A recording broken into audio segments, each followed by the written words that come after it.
Hello and welcome to another episode of Launch Legends. Today we're joined by Ovi from SocialBee.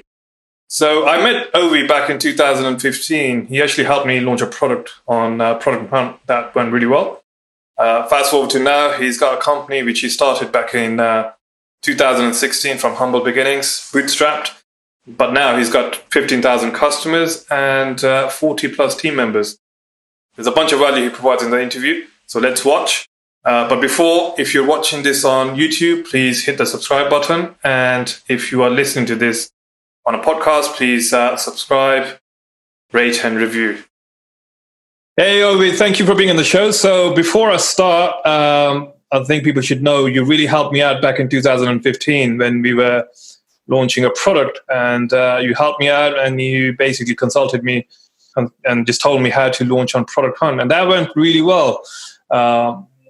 We got a ton of users from there, and we actually ended up selling the company. So I think, in a way, you were one of the reasons we sold the company. You actually facilitated that. So thank you very much. So Ovi, I know you're running like a great product, SocialBee.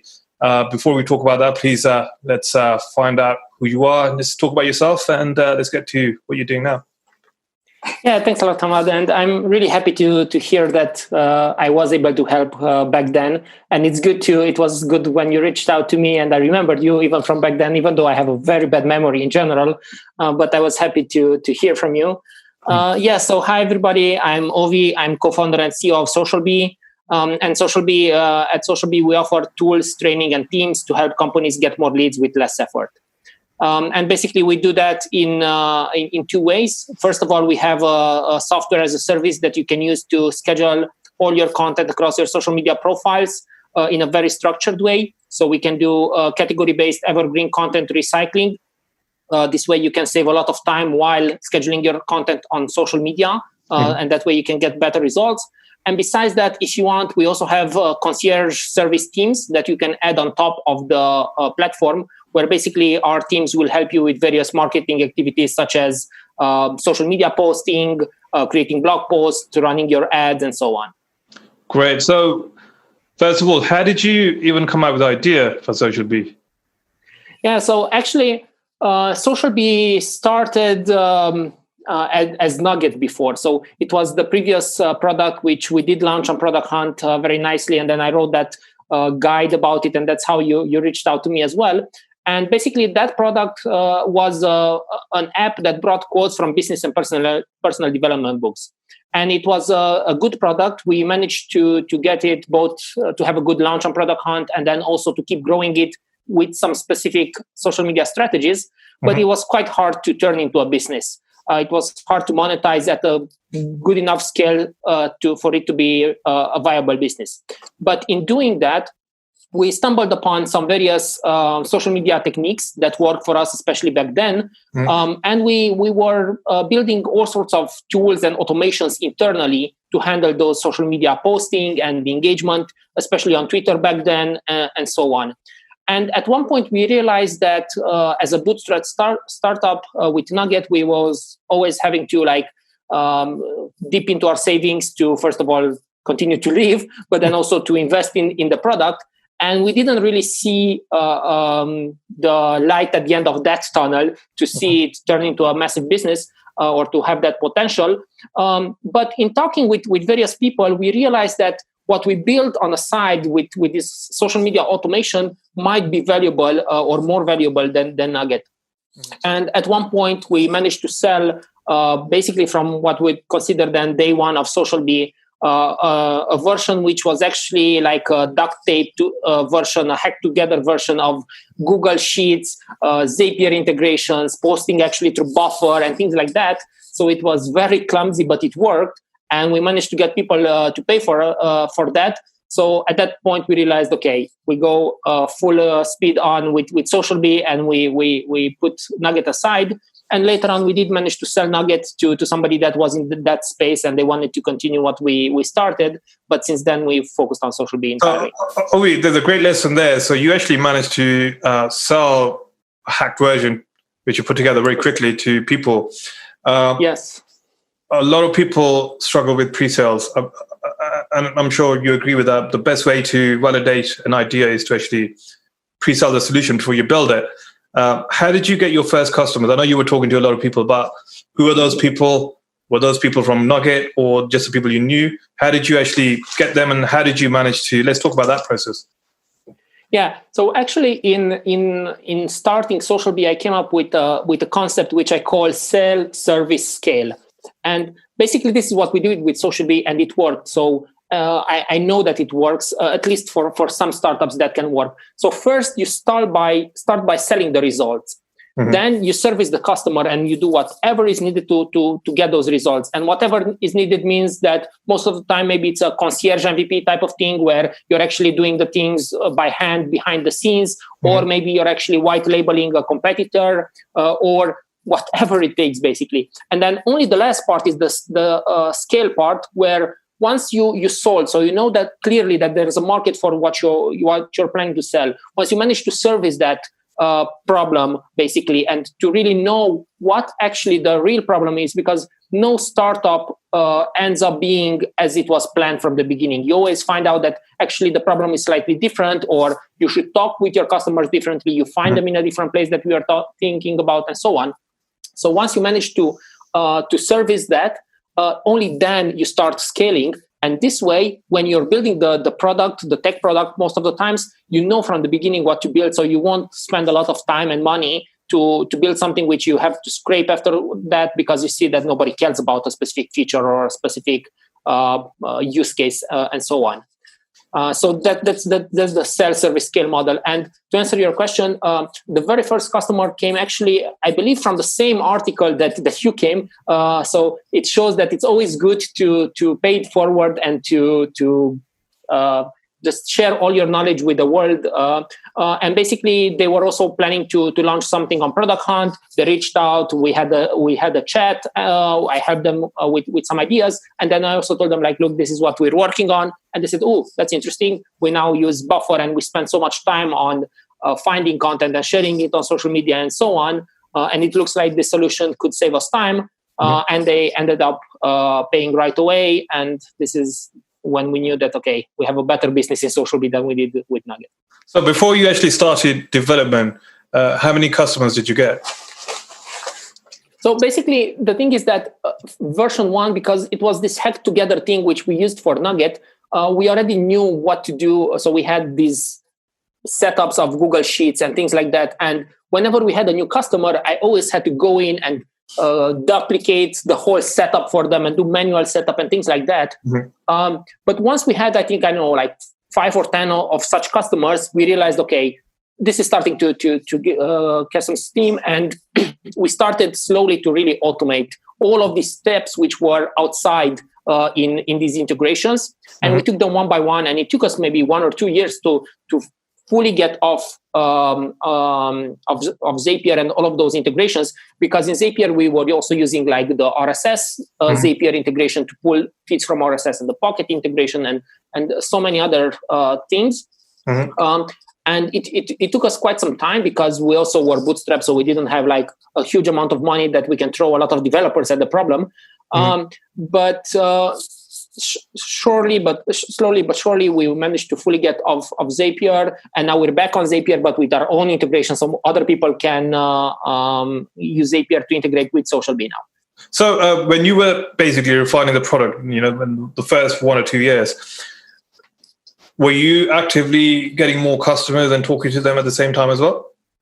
Yeah, so we always did that from the beginning, and we first started because obviously it was not a solution that was ready for prime time, when you have to like manually set up some things, and then you have to always get on a call with the founder to find out about it more and to get started and so on. So it was not something that was scalable at that point. So then we were basically reaching out to other startups, which we found either on Product Hunt or on Beta List. Mm-hmm. And that was good for us because I'm in the startup space. I know the people here. I know what their problems are. I know the language and so on. So when I was reaching out to somebody, I knew what to talk to them about. I knew how to add value, even if they didn't use SocialBee in the end. So mm-hmm. it was always a win-win situation. And some of them, they found it a good fit, and they become customers.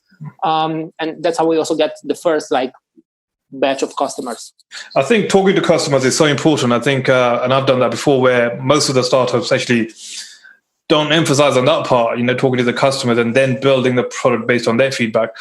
But you did that. You talked to customers. Let's talk about a feature or something where you thought was the right thing for the product, but then you realize after talking to customers that, look, okay, you were wrong and you actually have to do something else. This is where my lack of memory can be a problem. So we built actually some features.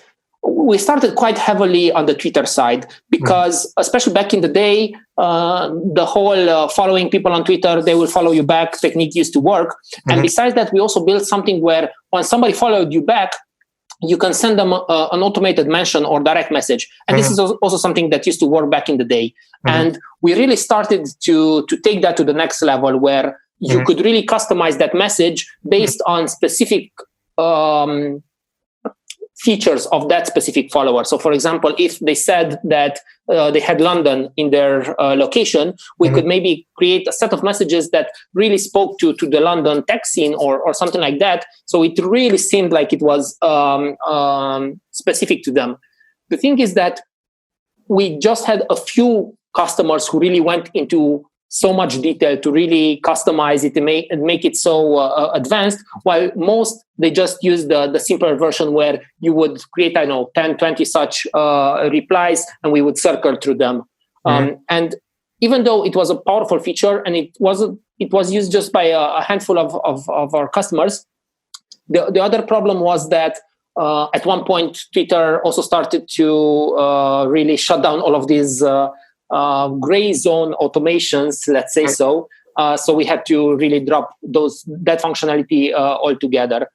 So even though we did end up building it, I wish we would have stayed more in this hack together version where we didn't invest time in building it, because at the end of the day, we always knew that it's something which most likely is not going to survive the long term, and it didn't. So especially with such things nowadays, because we had also our API access removed for a few hours or even days when that happened, we're really careful. We really don't do anything which we think it's not in the best term interest of the social networks long term. Because even though it might be legally allowed right now, if we think that, okay, at one point they will shut it down, we really don't invest in that anymore. We might still integrate with third-party tools so we can still offer such a thing, but we don't build it into the core platform because the relationship with the social networks is more important for us, because now we build our house on those APIs, basically. And it's not our land, but we have to make sure that we're good tenants, so then we don't have to rethink our whole solution or something like that. So, you got to the prime time and you launched on AppSumo.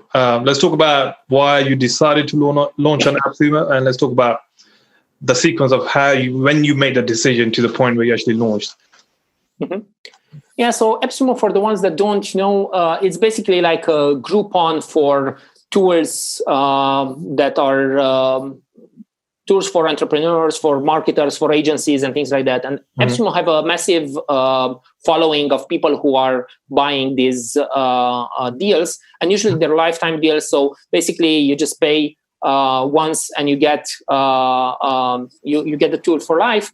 The benefit for the startups who launch there is that you get a massive amount of customers all of a sudden, which then also comes with a lot more feedback, a lot more word of mouth, and it's a crowd where you can also get very valuable feedback, but you also have to not always listen to the loudest voice, because it's not always the loudest voice that is the one pulling you in the right direction.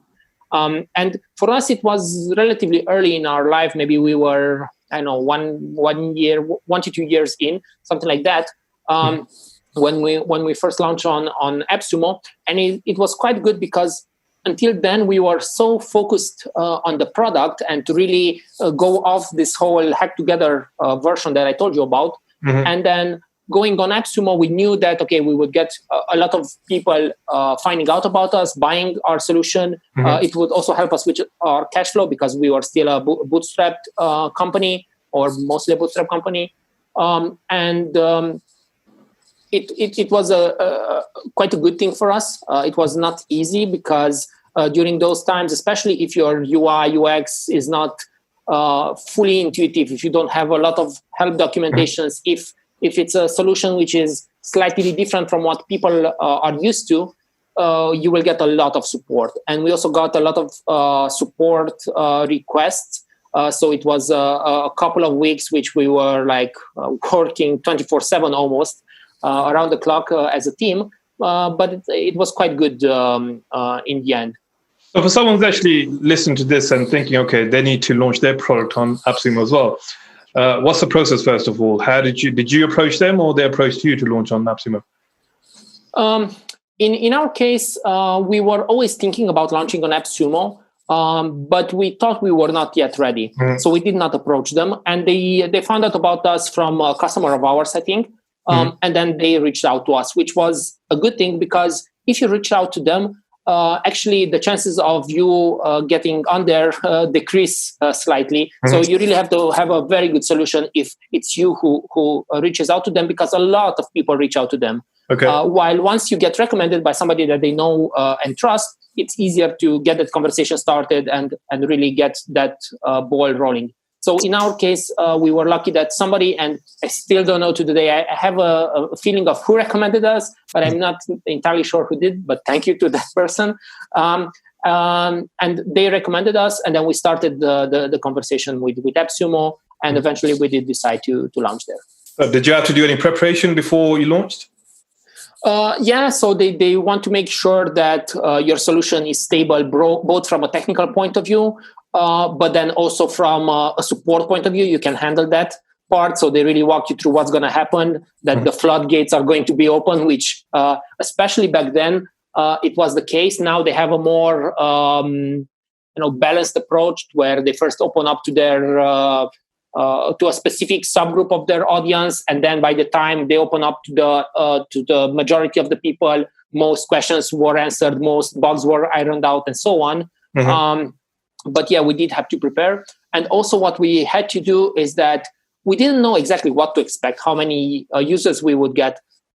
So our solution was good and stable.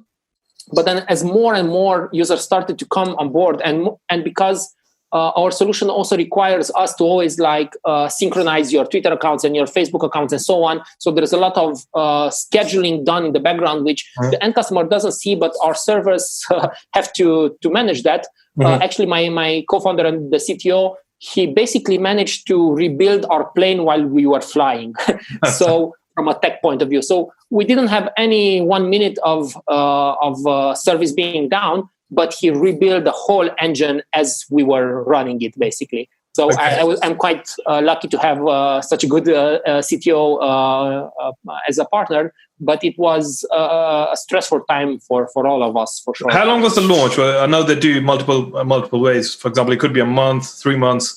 And I know I've seen some products where they've been running for 12 months. How long was yours? Yeah, so ours, back then, we wanted to limit the number of codes that we would... So basically, a code is a cell that you make. And we wanted to limit the number of codes that we offered, and we limit it to, I think, 5,000.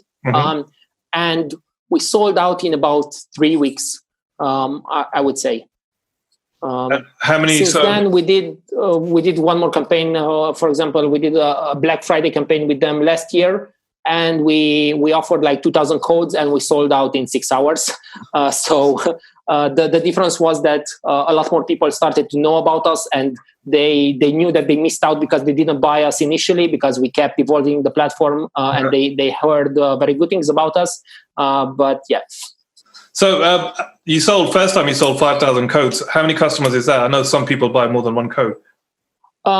This is one thing that we did in the first AppSumo launch, where we did not allow for stacking. So stacking means that, okay, you buy 2 or 3 codes, and then you can use 2 codes to not get on, for example, we had the Accelerate plan that we offered, but rather go on the Pro plan, which had been the second one.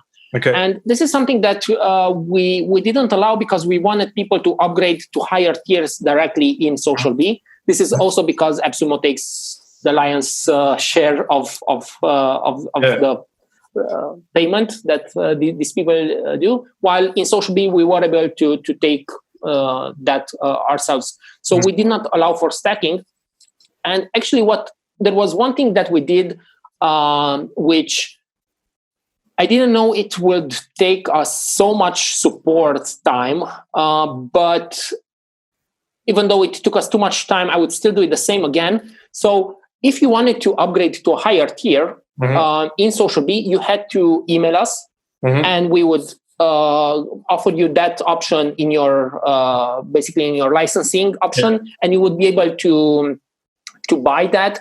And so basically it was a manual work which normally we should have automated, but because of this manual interaction, we had a lot of support emails, which, because our team and our support team is quite helpful, ended up in very good conversations and ended up in those customers being quite happy because of this. And we always ended, once we know that, okay, the customer was happy, we always ended asking them for a 5 taco rating on AppSumo, which is basically giving us 5 stars on AppSumo. And that's how we also got to be maybe, if not the top, in the top 3 or 5 products on AppSumo when it comes to the number of 5-star tacos. So a positive rating, which also kept this whole cycle of people wanting to buy because they saw a lot of people being happy with the solution that they bought, and it really helped us long term as well. Great. So, I mean, one of the main benefits of launching on AppSumo is that you get a bunch of customers come in, 5,000-6,000 customers, and they give you lots of feedback. That's one. The second one is you make some money. I know AppSumo takes 70% of the revenue, so you get some money, but the main benefit is feedback.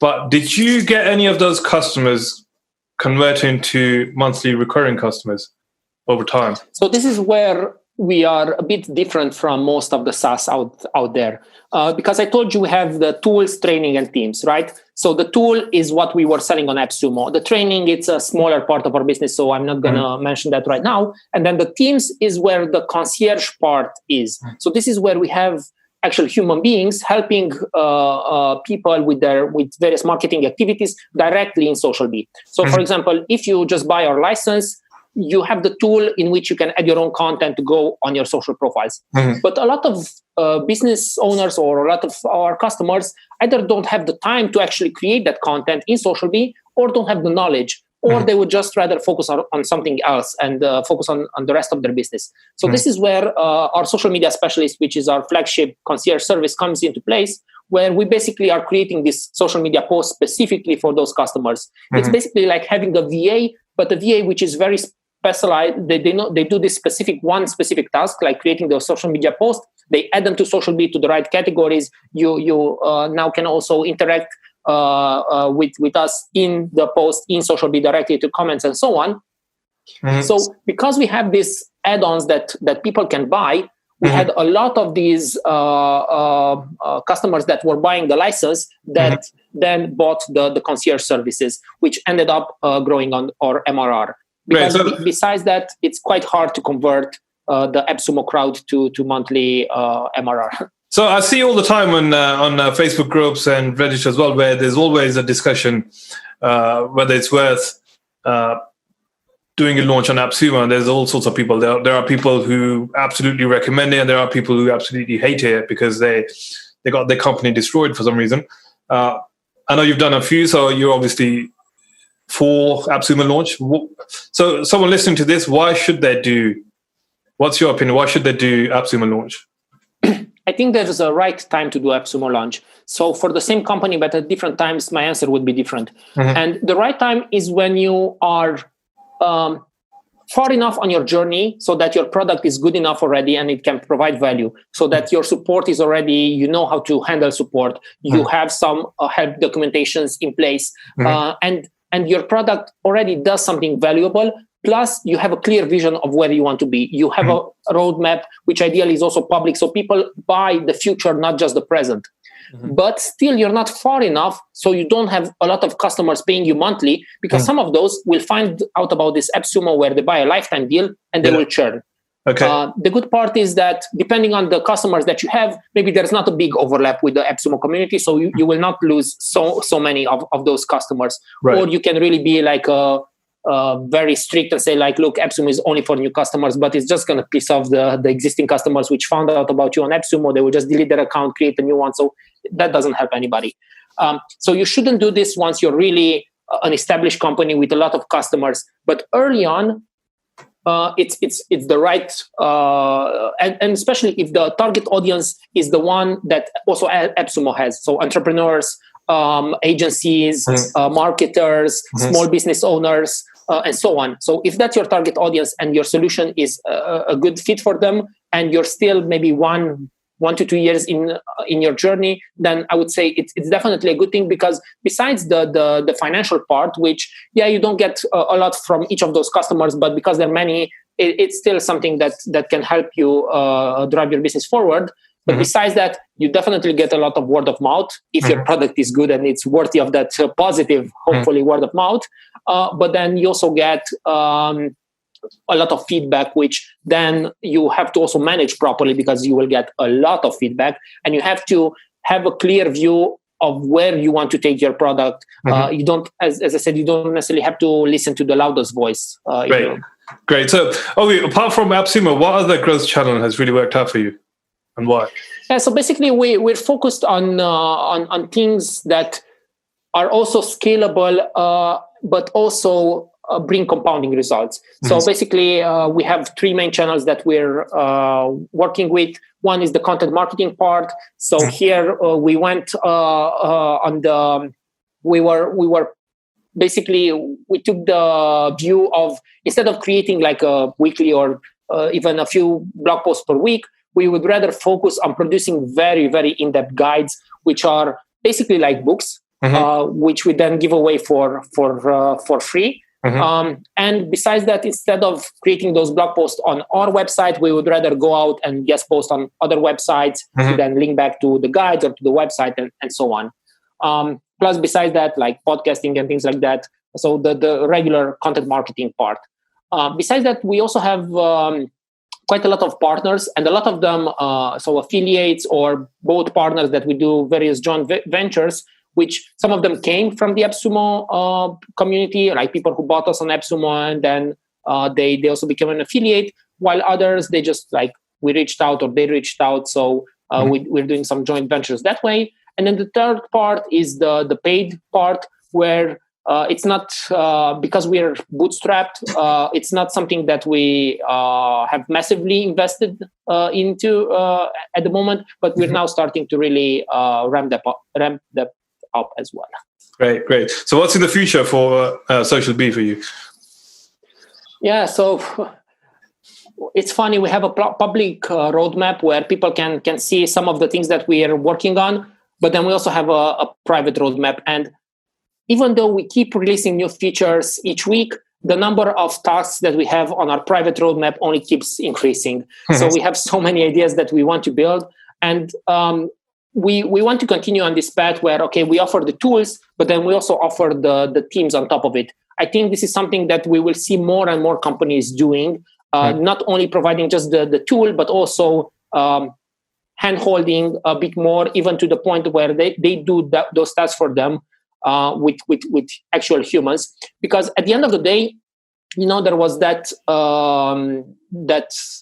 famous marketer who said, like, people don't buy a drill, they actually just want to have a hole in the wall. Yeah. So at the end of the day, people don't need the tool, they need the end result. So if the end result for them is those social media posts, we can provide that. And at the end of the day, it's not even those social media posts. They actually care about the end customer. So as closer that we can get them to that, the better. So we keep adding more and more of these services, but we don't add a service unless we know that we can scale that. So we have to know that we can provide internal training, so we can get somebody that has some experience, but not necessarily a lot, but really get them up to speed real quickly. And then we know that we have a process where they know what to do each week or each month to deliver whatever is needed in that service. We know that there's somebody cross-checking their work, so we have quality control and so on. So we want to keep this concierge part growing. And then on the other side, on the tool, we also keep investing in the tool to now we're focused on the social media part, but at one point we will want to also be able to help you with various other marketing activities, maybe scheduling also your blog post or various marketing campaigns that don't necessarily have to do anything with a social post or a blog post or something like that. So we have a lot of ideas that we're working towards. It's just that it takes time, but it's part of the You're getting there. So one last question. So you've come a long way. You've got 15,000 customers on your platform. You've got 40 plus team, but you only started in 2016. But I'm sure you made some mistakes in the beginning. So imagine someone's just starting out. They've got a product idea and you're that person. So what would you do differently now? It's funny because we are basically helping companies to do marketing. And one of the main things that we didn't do for the big part of our journey is to properly market ourselves. And to some extent, we are still just now really starting to get into that because we were focused on the product and on both the product, like the tool, but also improving the services, which is also like part of our product. And we were focused on the customers, which helped us grow because of good word of mouth and so on. But we didn't invest properly into a lot of marketing activities from early on. So I would definitely suggest, even before you have a product, to start working on the marketing side, because you will need that audience when you're ready to launch. And it's so much better to launch something to an audience, to get feedback from an audience which already is interested in the problem that you're trying to solve. So you can really help them. They can help you to brainstorm as you're basically working through your beta versions and through your initial stages of the product. And you can do that nowadays a lot by providing value and blogging and being open about your journey and so on. Great, Ovi. Thank you very much. That was a great interview. And thank you once again for helping me out 5 years ago. And thank you. I'm happy I was able to help. And thanks as well for this great interview.